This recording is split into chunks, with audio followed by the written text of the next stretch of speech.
Thank you, Mr. Chairman. Thank you, Secretary, for being here. I want to look at this from a little bit of a different perspective. You and I share a very similar background. You were mayor. I was a mayor. So I want to ask you the question from this perspective. I understand you're running a $46 billion budget now. When I was mayor, I ran a $300 billion budget. San Antonio was significantly larger. We had relationships with the public housing organization in my city. I'm sure you did in yours.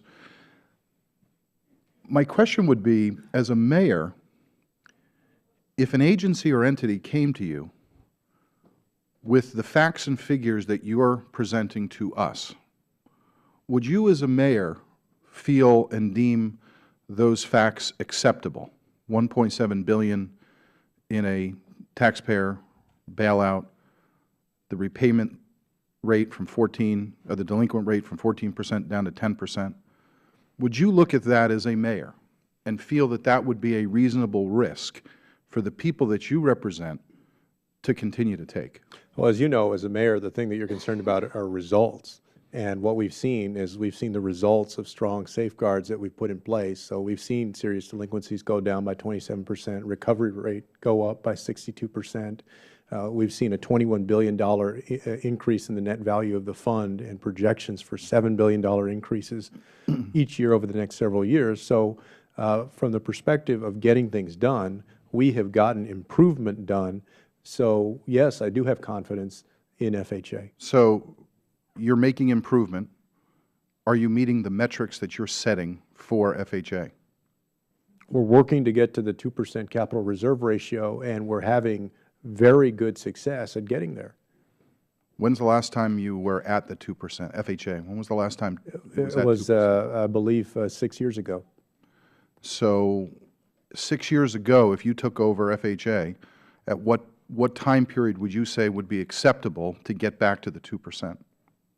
Well, in terms of being a results-driven kind of I would say, Congressman, of course, I was not here at that time, and so I don't want to speak for anything in the past. I can just say, as someone who has been on the job 6 months, I have been impressed by the results that FHA is now getting. The two most profitable books of business in the history of FHA have been 2013 and 2014, and we're projected within the next 2 years to get to that 2%. So if we talk about results, and that's what we're concerned about on the ground as mayors, there's no question that today we have a story of results at FHA. So earlier in the testimony, you had talked about decreasing the premiums. I understand from 2010 to 2014, premiums increased 145%. Did you think that was good public policy to increase premiums on these very people that you were advocating to try to provide home ownership? I believe that was one of the tools, one of the safeguards that was put in place. I see the value of having done that. So then what changed from that period of time to now where the premium is reduced, where you've reduced it by 40%, knowing that you still have an obligation of almost 1.6% to get to the 2% cap? A couple of things. Because of this panoply of safeguards that have been put in place, the health of the fund has grown $21 billion over the last And these are safeguards that had not been in place ever in the history of FHA? Most of them, that's true, or had not been in place in a while. A good example of this is eliminating seller-assisted down payments. That's something that this committee led the charge in. That helped. Our estimate is that if those had not been a part of the calculus of the business that we were doing, that the fund would have $16 billion more in value. So just to answer your question, the fact that the results are there, the strong improvement is there.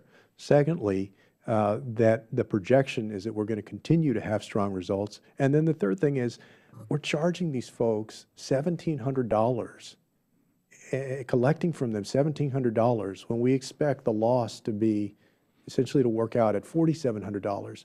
I mean, we have to do something for average Americans. So reclaiming my time for a moment. So you're comfortable with a balance sheet that looks that has a $1.7 billion exposure on it, despite the fact that you feel we're making results and we're going to get there eventually, despite the fact that we haven't met that goal in 6 years.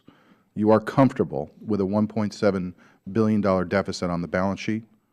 It's incorrect to say that we have a $1.7 billion deficit on that. We have $46 billion in cash reserves right now. And let me just. But you took a loan, essentially, taxpayer-backed of $1.7 billion. We took a mandatory appropriation from the Treasury, sure. Thank you. Time of the gentleman is expired.